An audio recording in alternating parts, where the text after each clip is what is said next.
Juste avant de parler plus directement des textes de la parole de Dieu qui nous sont présentés ce matin, en préparant cette homélie, moi je me suis fait un petit exercice personnel, puis j'aurais le goût de vous proposer cet exercice-là. Un exercice tout simple qui va nous aider à comprendre la parole de Dieu. Cette semaine, j'ai pris le temps de revenir et regarder dans la vie, dans mon passé. Je vous invite à faire la même chose. Dans ce que vous avez vécu depuis déjà plusieurs années.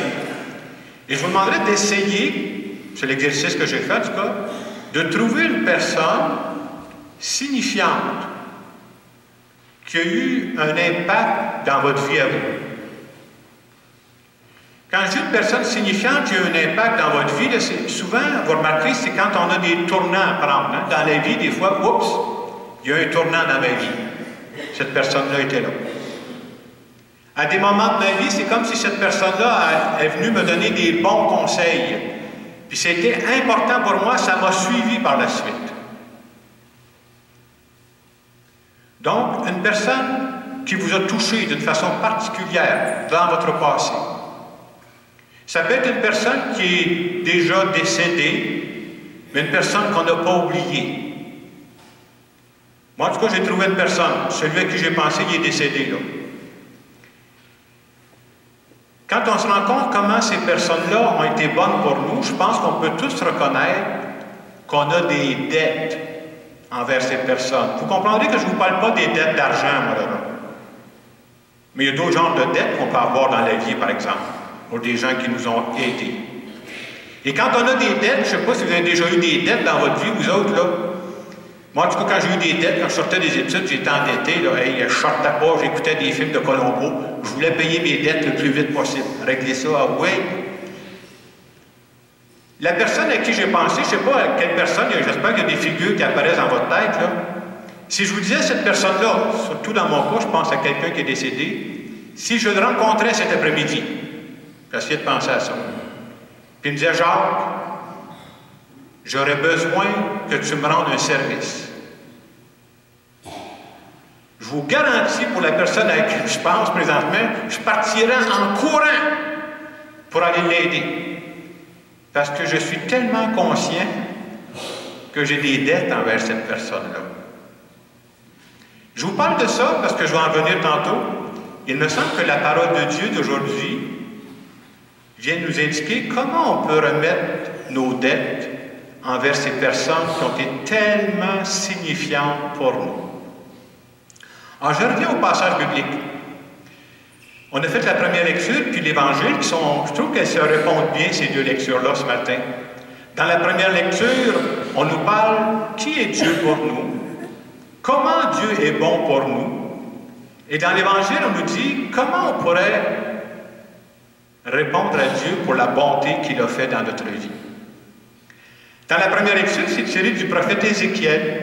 Il se sert d'une comparaison, d'une image qu'il y avait à son époque, qu'on voyait souvent des bergers qui prenaient soin des brebis. Et pour nous montrer qui est Dieu pour nous, comment il est bon pour nous, il va dire ceci, il fait parler Dieu.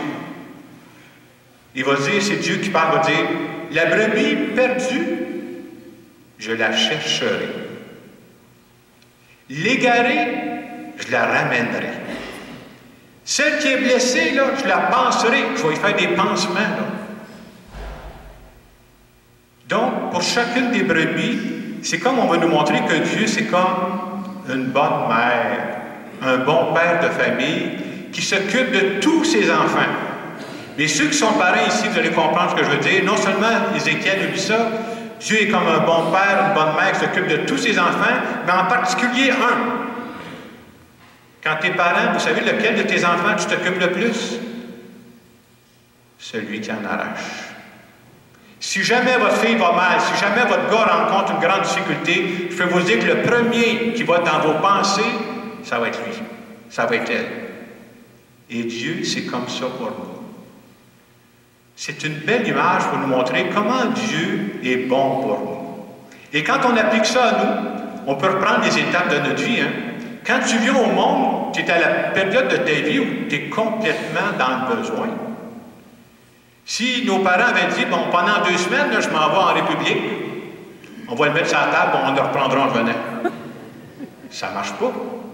C'est une période de notre vie où on était le plus en besoin, et c'est dans ces moments-là que nos parents nous ont donné des attentions, des soins que personne d'autre ne pouvait donner. Et ensuite de ça, on a vieilli, on a fait des étapes de la vie, on a rencontré des éducateurs, des éducatrices qui ont essayé de donner le meilleur d'eux-mêmes à une période de notre vie où on était en croissance. Croissance humaine, croissance spirituelle, tu développes ta personnalité.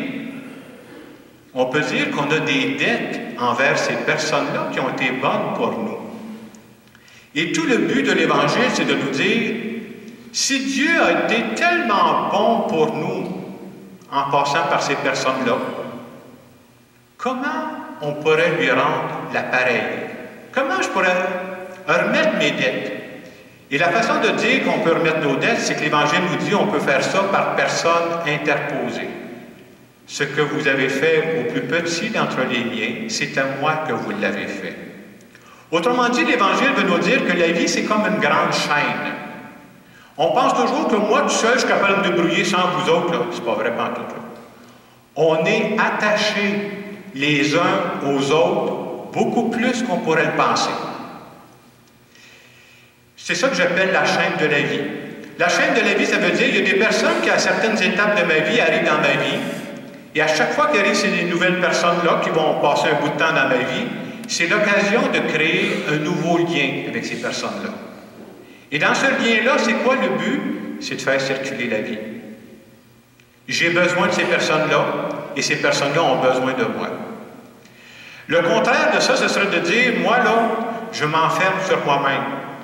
Ce qui arrive aux autres, ça ne me regarde pas. Ils se débrouilleront.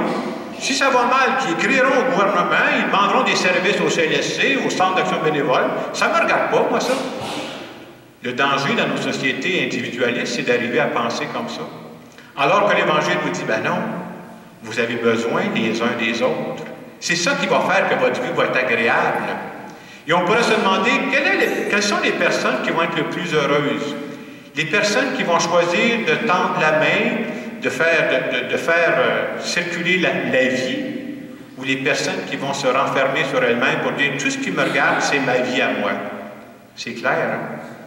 C'est très évident quelles sont les personnes qui vont être heureuses, et c'est les personnes qui s'ouvrent aux autres.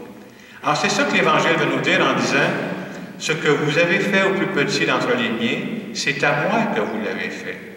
L'Évangile est en train de nous dire que c'est à nous de continuer la chaîne de la vie. Moi, si je suis ici ce matin, c'est parce qu'il y en a qui m'ont aidé. Hein. Je ne serais jamais ici, moi, ce matin, en train de parler comme ça. Et comme je suis conscient de ça, je ne peux pas tout garder ça pour moi. Moi, là, il y a des personnes qui m'ont aidé, puis je ne pourrai jamais le remettre. Je disais tantôt, la personne à qui je pense, elle est morte. Comment voulez-vous que j'y remette, moi, là? Puis présentement, je pense qu'on a tous l'inverse aussi. Vous comme moi présentement, là, de temps en temps, j'aide des personnes et je sais d'avance qu'elles ne pourront jamais me le remettre. C'est ça la vie. Mais quand j'accepte ça, je fais tourner la vie, hein, c'est ça qui est important. Et quand on pense à cet évangile-là, des fois on dit l'Évangile, c'est dans les nuages. Moi, je trouve que cette page d'Évangile-là, on peut en voir des signes concrets dans notre monde. Moi, je connais des gens qui font du bénévolat à l'accueil fraternel pour aller servir des repas. Mais si ça, c'est pas l'Évangile en action, je ne sais pas ce que c'est, là. J'avais faim. Et vous m'avez donné à manger. C'est concret, là, ça se vit, là. Moi, je connais des gens qui font du bénévolat à l'hôpital Honoré-Mercier, à l'Hôtel-Dieu, aux soins palliatifs. Ils vont accompagner des malades. C'est l'Évangile en action. J'étais malade et vous m'avez visité. Hey, c'est clair, c'est direct. Je connais un bon nombre de personnes qui s'occupent de leurs vieux parents, qui demeurent encore à la maison, mais qui ont besoin de services. C'est aussi l'Évangile en action, parce que ça permet de dire, j'étais prisonnier de mon corps, je n'étais plus capable de me déplacer comme avant, j'étais allé faire des commissions pour moi. Ça, c'est des signes d'amour. Et si vous êtes comme moi, ici où on vit, là, la plupart du temps, les gens qu'on rencontre, ce ne sont pas d'abord des gens qui ont des problèmes matériels. Il y en a aussi, là. Mais combien de gens dans notre monde ont faim, ont soif d'attention? Combien de gens ont besoin simplement, ils ont soif et faim d'une présence, de l'amour, juste de savoir que j'existe. Je pense toujours à cette vieille madame qui vivait toute seule dans son logis. Hey, il y a des gens qui ne voient pas grand monde pendant la semaine, là. Il y a une madame qui disait, elle a passé la semaine dans son logis, elle a eu un téléphone. Hey, dans ta semaine, un téléphone. Vous savez qui l'a appelé? Bell Canada. Je dis, madame, voulez-vous vous abonner à Internet haute vitesse? Elle dit, écoutez, moi, à mon âge, j'ai plutôt la basse vitesse. Mais c'est quand même triste de penser qu'une personne peut être isolée à ce point-là, puis comment une petite visite, une petite attention pourrait changer sa vie. Alors ce matin, à travers cette parole de Dieu, en cette fête du Christ roi, un roi qui est bon pour chacune d'entre nous, j'espère qu'on est capable de voir dans notre tête, et c'est important de faire ça, des personnes qui ont été tellement signifiantes pour nous. Être capable de se dire, en vérité, j'ai des dettes, moi. J'ai de très grandes dettes. Et parce que j'ai des dettes, j'ai le goût de les rembourser. Puis je vais les rembourser à travers les personnes que Dieu va mettre sur ma route. Ça va faire des heureux et ça va faire que ma vie à moi aura du sens aussi. C'est pour ça que Dieu nous a mis sur terre. Alors je vous laisse quelques instants pour dire à Dieu, merci d'abord pour ces personnes qui ont été bonnes pour nous. Et Dieu vient m'aider à mon tour à être bon pour les personnes que tu mets sur ma route présentement.